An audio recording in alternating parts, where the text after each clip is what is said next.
कहीं 81 कहीं 145।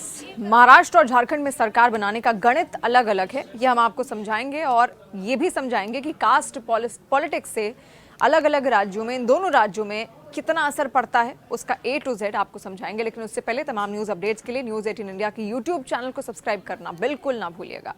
महाराष्ट्र और झारखंड दोनों प्रदेशों में विधानसभा चुनाव होने जा रहे हैं। महाराष्ट्र में 288 सीटों के लिए चुनाव होंगे, तो वहीं झारखंड की 81 सीटों पर चुनाव होंगे। आपको बता दें कि महाराष्ट्र और झारखंड दोनों जगहों पर बीजेपी गठबंधन का सीधा मुकाबला कांग्रेस गठबंधन से होगा। महाराष्ट्र में जहां बहुमत के लिए 145 सीटें चाहिए, तो वहीं झारखंड में 41 सीट हासिल करने वाली पार्टी या गठबंधन सरकार बनती है। बीते 2 महीने से महाराष्ट्र और झारखंड विधानसभा चुनाव की तारीखों को लेकर सुगबुगाहट हो रही थी, लेकिन चुनाव आयोग किसी न किसी कारण तारीखों का ऐलान नहीं कर पा रहा था और इन दोनों राज्यों के कुछ इलाके नक्सल प्रभावित भी हैं। इस वजह से शायद चुनाव आयोग ने जम्मू कश्मीर और हरियाणा से अलग चुनाव कराने का फैसला किया है।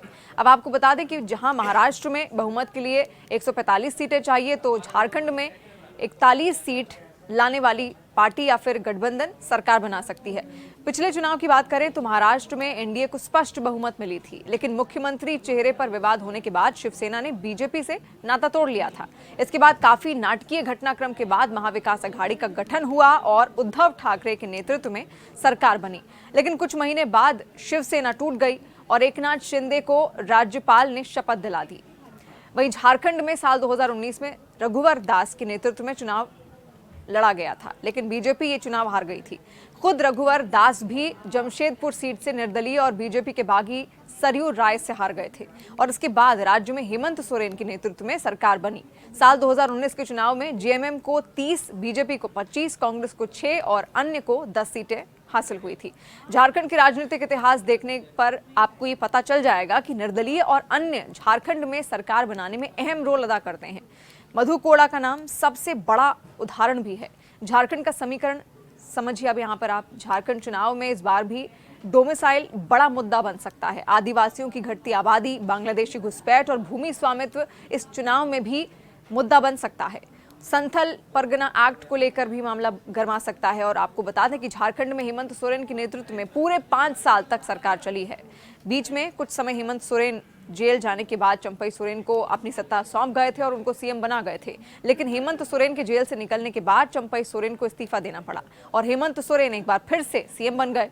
झारखंड विधानसभा का कार्यकाल 5 जनवरी 2025 को खत्म हो रहा है।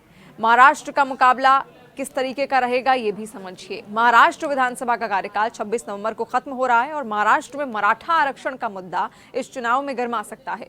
महाराष्ट्र की 288 सीटों के चुनाव के लिए सालों बाद नया समीकरण बनेगा। राज्य में 29 अनुसूचित जाति और 25 अनुसूचित जनजाति के लिए सीट आरक्षित हैं। पहले यहाँ मुकाबला तकरीबन त्रिकोणीय ही होता रहा है, शरद पवार के कांग्रेस से छोड़ने और एनसीपी गठन के बाद से, लेकिन इस बार स्थिति बदल गई है।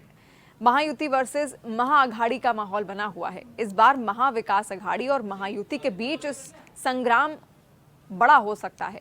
महाविकास अघाड़ी में जहां कांग्रेस, एनसीपी, शरद पवार गुट, शिवसेना, यूबीटी शामिल हैं और महायुति में बीजेपी के अलावा शिवसेना का शिंदे गुट शामिल है। राज ठाकरे की पार्टी महाराष्ट्र नवनिर्माण सेना भी शायद तारीखों के ऐलान के बाद महायुति में शामिल हो जाए। अगर ऐसा नहीं होता है तो कुछ सीटों पर महाराष्ट्र में मुकाबला त्रिकोणीय हो सकता है। आपको बता दें कि महाराष्ट्र में जहां महायुति का सीधा मुकाबला महाविकास अघाड़ी से होने जा रहा है, तो वहीं झारखंड में यूपीए गठबंधन का सीधा मुकाबला बीजेपी आजसू गठबंधन से होना तय माना जा रहा है और माना यह भी जा रहा है कि झारखंड में बाबूलाल मरांडी के नेतृत्व में इस बार चुनाव होंगे। वहीं हेमंत सोरेन ही यूपीए का चेहरा भी होंगे। इन दोनों राज्यों में चुनाव तारीखों का ऐलान दिवाली, छठ के आसपास होने की उम्मीद इससे पहले की जा रही थी, लेकिन अब इन तारीखों का ऐलान यहां पर किया जा चुका है, जब नवंबर में इन दोनों ही राज्यों में चुनाव सामने होंगे।